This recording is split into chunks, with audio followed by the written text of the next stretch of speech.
warm day, sunny day, when the sun's out. When a cloud comes, it gets chilly and I'm putting hats, gloves and coats on. Typical British spring weather, I suppose. So the next job I want to get on with, the next job I want to get on with is aligning my engine properly with the prop shaft. So somebody's told me that I don't need to hoist it up completely. I can use a brass drift, like a little bit of brass against the base plate of the engine mounts, and hammer that or mallet it, and that should move the engine across. I'll give it a go.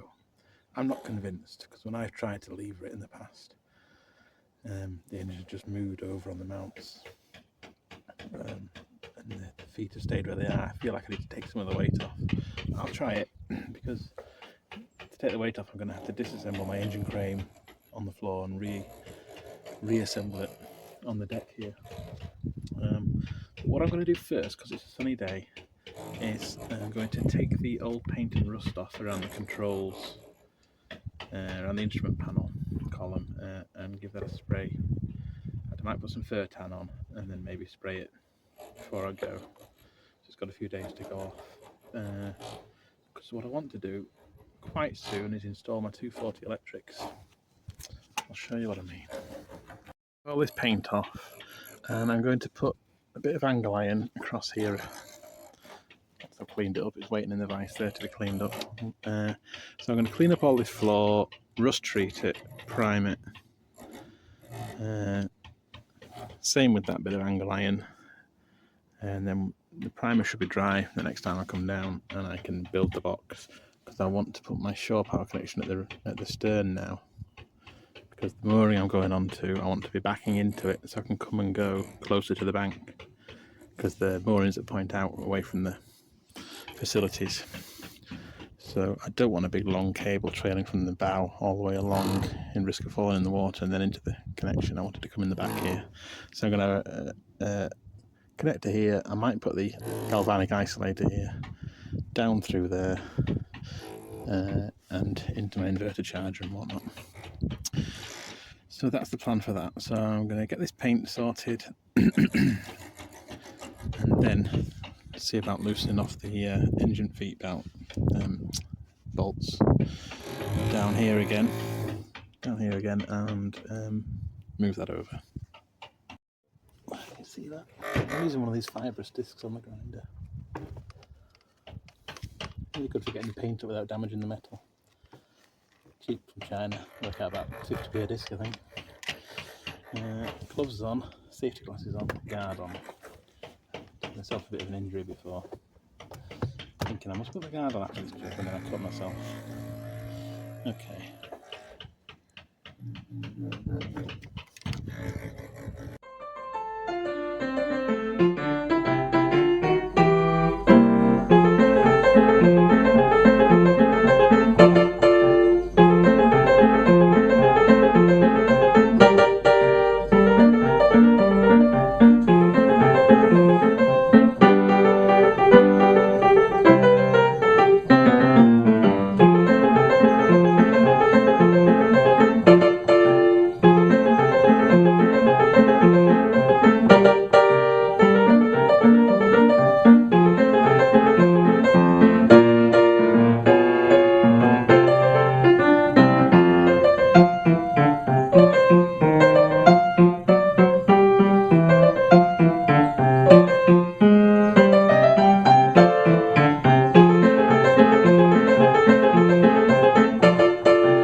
To a grinder disc, because I'm just going to tidy this up down here, and there's two screws, brass screws sticking through there. And I'm going to have to scrape with a scraper as best I can in the corners because the discs won't reach in there.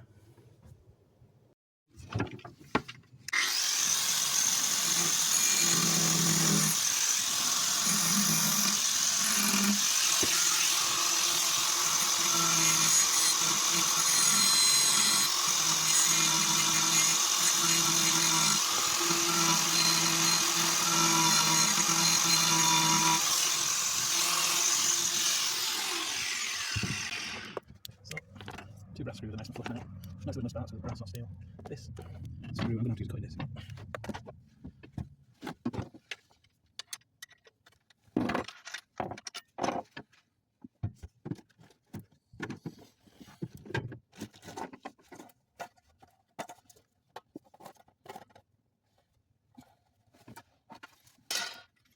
These do all cutting discs, these last few though. And again.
It's looking a lot better. Ready to paint.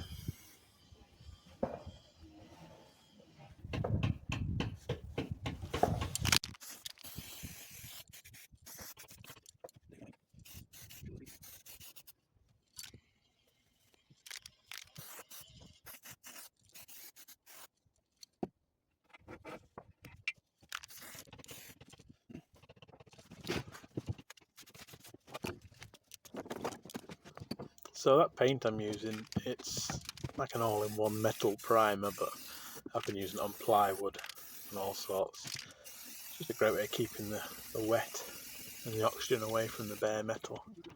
It looks pretty neat as well. It's not quite the same shade as the 2-pack that's on the boat, but it's not far off. It's certainly better than nasty old flaky yellow thick stuff from years and years ago, decades ago. So it'll get me home, and I will be able to paint on top of it if I clean it up again. So that's why I'm sticking it on, and it's inexpensive. The bare metal is protected, the flaky rust and paint is gone. As far as I'm concerned, that's mission accomplished. Let this stuff dry off while I get on with something else. So at this point I went back to the gas locker and did some more scraping, and I put some CT1 down on it. size. A little bit trim enough.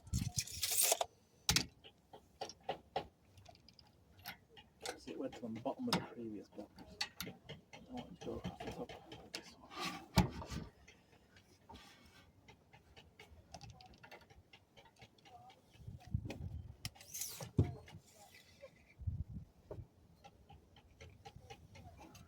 This is where I use the paint scraper in the nice new paint. It did a good job actually of marking where I wanted to make the cut, so the angle iron would fit nicely in the box that I'm building.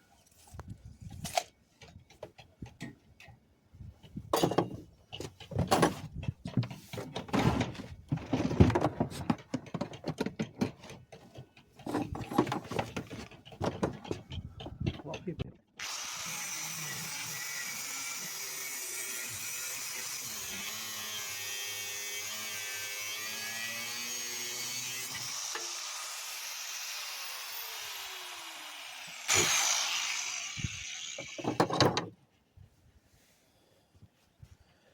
Okay.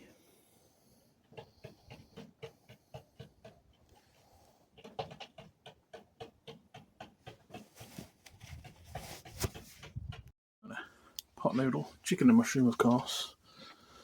Other flavours are available but not recommended, not permitted in fact. This is the one you want. Chicken and mushroom. It's never seen chicken, might have seen mushrooms. I've got coffee today, I forgot to bring milk. Enough milk, so I've only got coffee mate. This stuff here, it's not nice with tea, so coffee it is. Oh, this stuff just arrived. This is the flex that I'm going to use for my 240 volt circuits. It's 2.5mm Arctic grade cable, which is what you have to use these days. It's multiple strands so it doesn't break under vibration. Twin and earth. I've got some 4mm stuff coming as well, which will go from the power in through the galvanic isolator and to the inverter charger. That's for another day, but that's the stuff you want. Okay, so if I'd taken the time to learn to use my welder, I'd probably weld that in position. I haven't, maybe in the future. So I'm going to just use these self-cutting screws. These are the smaller ones, I've got some larger ones, but it's not taking any great load. It's going to be shared with this that is welded on. It's just to sit on. Climb up and down occasionally. I might come back to it and weld it when I've got more time. Okay, so you can self-cut them, it's hard going. I found out that it's easier if you do a little pilot hole.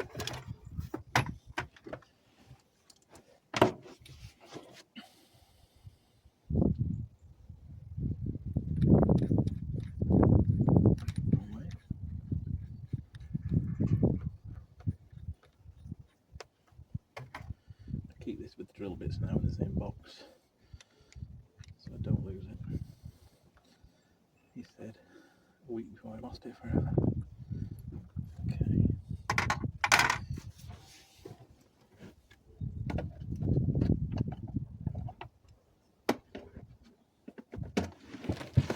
This one first, get to the right height.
slightly missed there.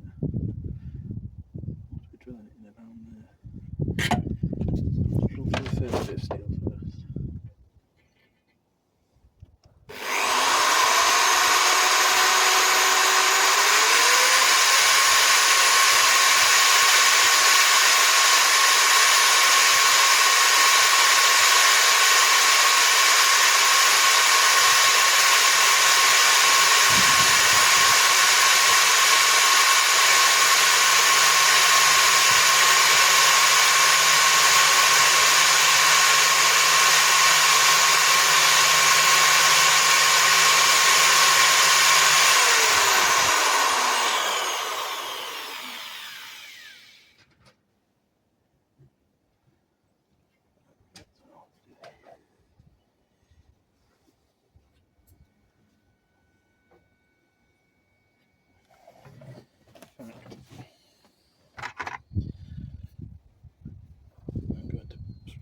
First.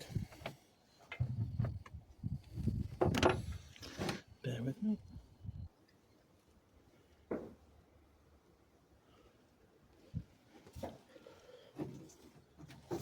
So I drilled the pilot hole. I found it better to use this than cordless. It's a bit savage at times.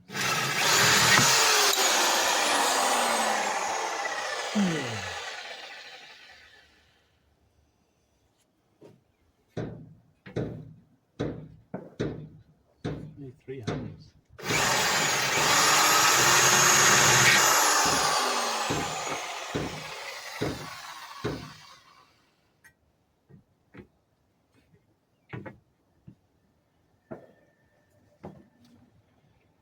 Put it down on the floor and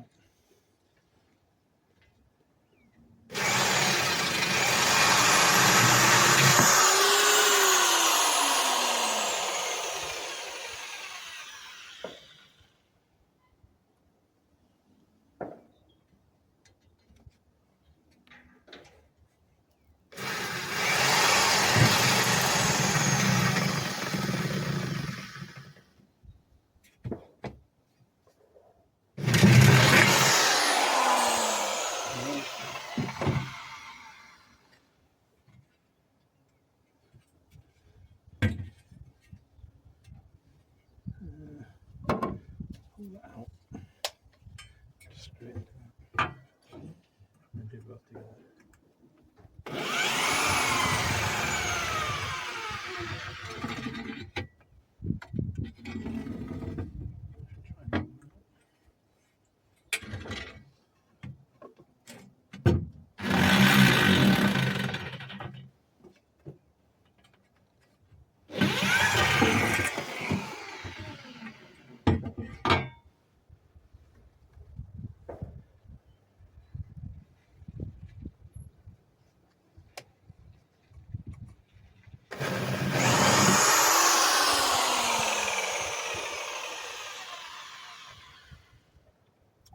Drill it a bit bigger, but it kind of defeats the object.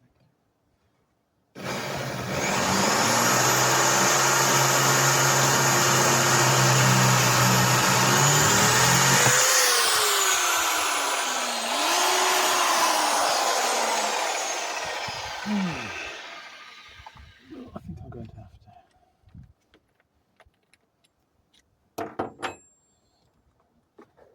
As big as the threads have come off.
swarf on there.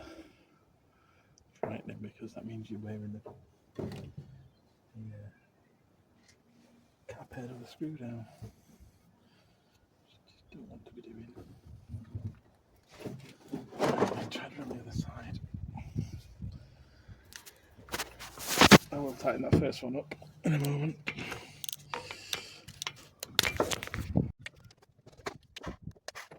This was pretty frustrating. I broke one drill bit and took the head off, cap heads off 2 screws. It just seemed like the steel was really much tougher on this left hand side. But the right hand side, no problem at all. So yeah, in the end I just decided to leave it for another day. And I'm probably going to try drilling it and tapping it and putting a bolt through it. This was me struggling on and on. Today's a school day. Day there. My stocking feet, I don't want to get this dirty now. I'm going to have to have a little bit of a rethink here. I've sheared 2 of those cap heads off there. I've just stuck that one on my CT1. Just to look at the effect, really. I mean, it's sitting on the shaft, but it could easily come off, so there's something better needs doing there. I might think about using some sort of epoxy weld. Can't remember the name of it, I've got some somewhere. That might sort it out. But, you know, it's getting there. It's looking a lot better than that tatty old yellow and rust. If I get the same sort of board on there as I've got here, we'll have a cupboard arrangement here. Electric going in, round and down. And I could store a few bits and bobs in there as well. Cups of tea on there, that kind of thing. Yeah, it's coming together. It's coming together.